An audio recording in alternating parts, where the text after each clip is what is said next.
গতকাল আমরা মার্কেটের মধ্যে কিন্তু হায়ার লেভেল থেকে ভালো একটা প্রফিট বুকিং দেখেছিলাম। আজকে কিন্তু নিফটির মধ্যে একটা ভালো আপসাইড মুভ আমরা দেখতে পেলাম। Nifty 200 point positive, Sensex 700 point positive এবং ব্যাংক নিফটি 129 পয়েন্ট পজিটিভে ক্লোজ দিয়েছে। এছাড়াও যদি আমরা মিড ক্যাপ এবং স্মল ক্যাপ ইন্ডেক্সের দিকে ফোকাস করি, সেখানেও কিন্তু ভালো পজিটিভেই ক্লোজ পেয়েছি। Mid cap index 259 point positive এবং স্মল ক্যাপ ইন্ডেক্স 275 পয়েন্ট পজিটিভে ক্লোজ দিয়েছে। তো আজকে অল ওভার মার্কেটের মধ্যে কিন্তু ভালো বাই আমরা দেখতে পেয়েছি। নিফটি, ব্যাংক নিফটি কীরকম ট্রেড করবে সেটা নিয়ে আলোচনা করব। এর সাথে সাথেই 4টে স্টক নিয়ে ডিসকাস করব। এই স্টকগুলো আপনারা রিকোয়েস্ট করেছেন আলোচনা করার জন্য। তো চলুন তাহলে ভিডিওটা শুরু করা যাক। ভিডিও শুরু করার আগে বলি, চ্যানেলে যদি ফার্স্ট টাইম ভিজিট করে থাকেন অবশ্যই চ্যানেলটা সাবস্ক্রাইব করে নেবেন আর পাশে থাকা বেল আইকনটা প্রেস করে রাখবেন। আমি ভিডিও আপলোড করার সাথে সাথে আপনাদের কাছে ভিডিওটা পৌঁছে যাবে। তো আজকে আমরা দেখেছি মার্কেটের মধ্যে নিফটি 25,150-এ ওপেন হয়ে সেখান থেকে একটা লো হয়েছিল যেটা 25,125। তারপর কিন্তু মার্কেটের মধ্যে আমরা ভালো একটা র্যালি দেখেছি যেটা আপসাইড তৈরি করেছে 25,266। সেখান থেকে ক্লোজিং টাইমে আমরা ক্লোজ পেয়েছি 25,244-এ, অর্থাৎ 200 পয়েন্ট পজিটিভে আজকে মার্কেট ক্লোজ হয়েছে। তো মার্কেটের মধ্যে কিন্তু আজকে ভালো এফআইস এবং ডিআইসদের ভালো বাই আজকে এসেছে। তো আগামীকাল নিফটির এক্সপায়ারি আছে। আগামীকাল নিফটি কীরকম ট্রেড করবে সেটা নিয়ে আলোচনা করব। তার আগে আমরা একবার গ্লোবাল মার্কেটের দিকে ফোকাস করে নেব। আমরা এশিয়া মার্কেটে দেখছি ভালো পজিটিভে ক্লোজ হয়েছে। নিকাই 151 পয়েন্ট পজিটিভে ক্লোজ দিয়েছে। ইউরোপ মার্কেটের দিকে যদি ফোকাস করি সেখানে দেখতে পাচ্ছি একটা মিক্সড ট্রেড হচ্ছে। ক্যাক্স এবং ড্যাক্সের মধ্যে ভালো নেগেটিভে ট্রেড করছে এবং ফিটস একটা ফ্ল্যাট টু পজিটিভে ট্রেড করছে। এছাড়াও আমরা যদি ইউএস মার্কেটের ডাউনজোনের ফিউচার দেখি সেখানে আমরা দেখতে পাচ্ছি 33 পয়েন্ট পজিটিভে ট্রেড হচ্ছে। তো মার্কেটের মধ্যে কিন্তু একটা মিক্সড ট্রেড আমরা দেখতে পাচ্ছি। আর নিফটির জন্য যেটা স্ট্রং সাপোর্ট রয়েছে সেটা হচ্ছে 25,000 থেকে 25,050।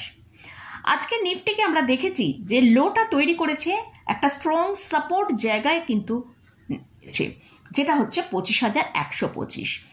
তো নিফটির জন্য এখন যেটা স্ট্রং সাপোর্ট সেটা হচ্ছে 25,000 থেকে 25,050।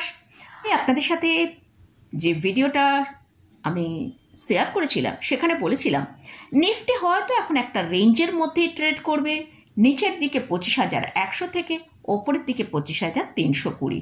তো আজকে আমরা দেখলাম নিফটি কিন্তু সেরকমই ট্রেড করেছে।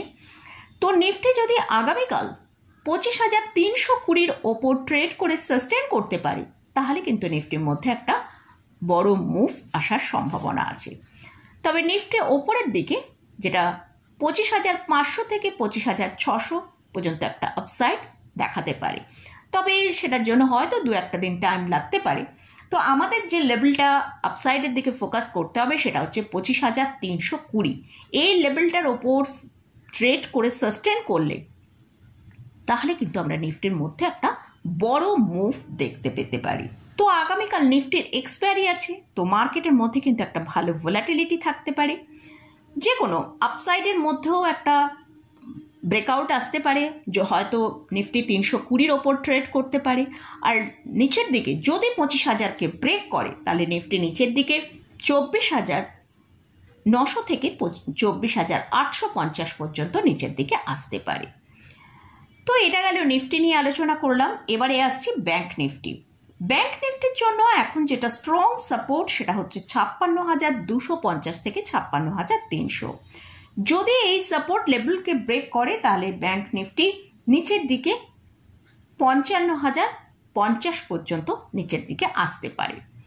আর ব্যাংক নিফটি যদি ওপরের দিকে 56,750-কে ব্রেক করে ওপরের দিকে ট্রেড করে সাস্টেন করে তাহলে ব্যাংক নিফটির মধ্যে একটা ভালো আপসাইড হতে পারে, যেটা 56,900 থেকে 57,050 পর্যন্ত একটা আপসাইড দেখাতে পারে।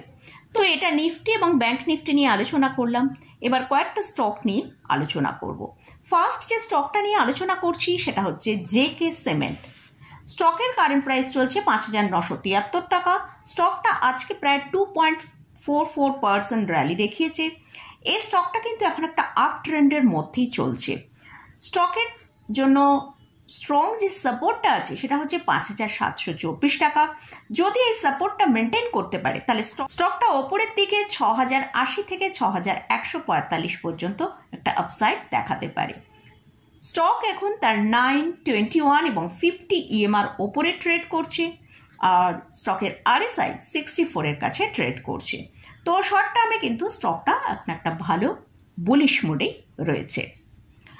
আর যদি স্টকটা 5,724কে ব্রেক করে নিচে আসে তাহলে নিচের দিকে 5,500 টাকা পর্যন্ত নিচের দিকে আসতে পারে।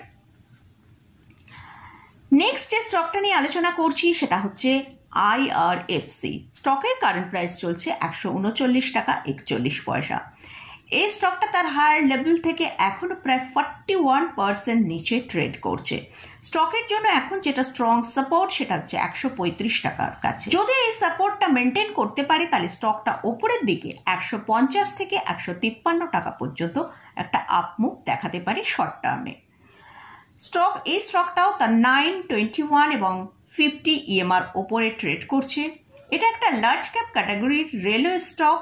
এই স্টক লং টার্মের জন্য অবশ্যই হোল্ড করে রাখা যেতে পারে, আর এই স্টক কিন্তু একটা হেলদি ডিভিডেন্ডও পে করে।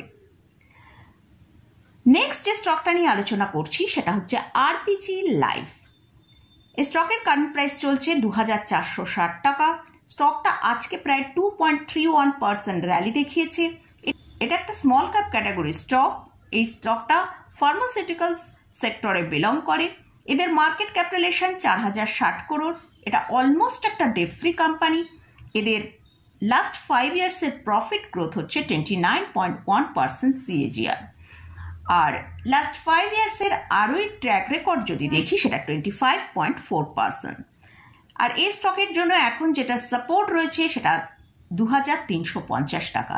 যদি এই সাপোর্টটা মেনটেন করতে পারে তাহলে স্টকটাকে আমরা উপরের দিক 2,600 টাকা পর্যন্ত আপসাইড দেখাতে পারে। লাস্ট যে স্টকটা নিয়ে আলোচনা করছি সেটা হচ্ছে BSC। আমার ভিউয়ার্স জিজ্ঞাসা করেছেন এই স্টকটা কোথায় বাই করা যেতে পারে। স্টকের এখন কারেন্ট প্রাইস চলছে 2,787 টাকার কাছে ট্রেড করছে। এই স্টকটা রিসেন্ট আমরা দেখেছি তার হায়ার লেভেল থেকে 3,000 টাকার হাই যেটা করেছিল সেখান থেকে প্রায় 16%-এরও বেশি ডাউন এসেছিল। তো এই স্টকটার মধ্যে যখনই কোনো ডিক্লাইন আসবে সেই স্টকটাকে কিন্তু বাই করে রাখা যেতে পারে। এছাড়াও এই স্টকটাকে আমরা SIP-এর মাধ্যমে পোর্টফোলিও অ্যাড করতে পারি। আর যখনই স্টকটার মধ্যে 1 থেকে 2%-এর মতন কারেকশান আসবে অবশ্যই সেটাকে বাই করা যেতে পারে। আর যদি স্টকটাকে লামসাম ইনভেস্ট করতে হয় তাহলে স্টকটাকে যদি 2,100 টাকার কাছে পাওয়া যায় সেখানে কিন্তু একটা খুব ভালো অপরচুনিটি হতে পারে। তো এর জন্য হয়তো টাইম লাগতে পারে। যদি লামসাম ইনভেস্ট করতে চান তাহলে অবশ্যই একটু ওয়েট করা বেটার হবে। তো মোটামুটি এই স্টকগুলো এবং ইন্ডেক্স নিয়ে আলোচনা করলাম। এই স্টকগুলো আপনারা আলোচনা করার জন্য রিকোয়েস্ট করেছেন, তাই এখানে আলোচনা করলাম। তো এই স্টকে বা ইন্ডেক্সে কোথাও যদি কোনো পজিশন নিতে চান তার আগে ভালো করে চার্ট অ্যানালিসিস করে নিয়ে তারপরই পজিশন নেবেন। মানে কোনো স্টকে বা ইন্ডেক্সে কোনো রকম কোনো বাই রেকমেন্ডেশন করছি না। তো মোটামুটি আজকের মতন ভিডিওটা এখানেই শেষ করছি। ভিডিওটা যদি ভালো লাগে অবশ্যই লাইক করবেন, শেয়ার করবেন, সাবস্ক্রাইব করবেন। ধন্যবাদ।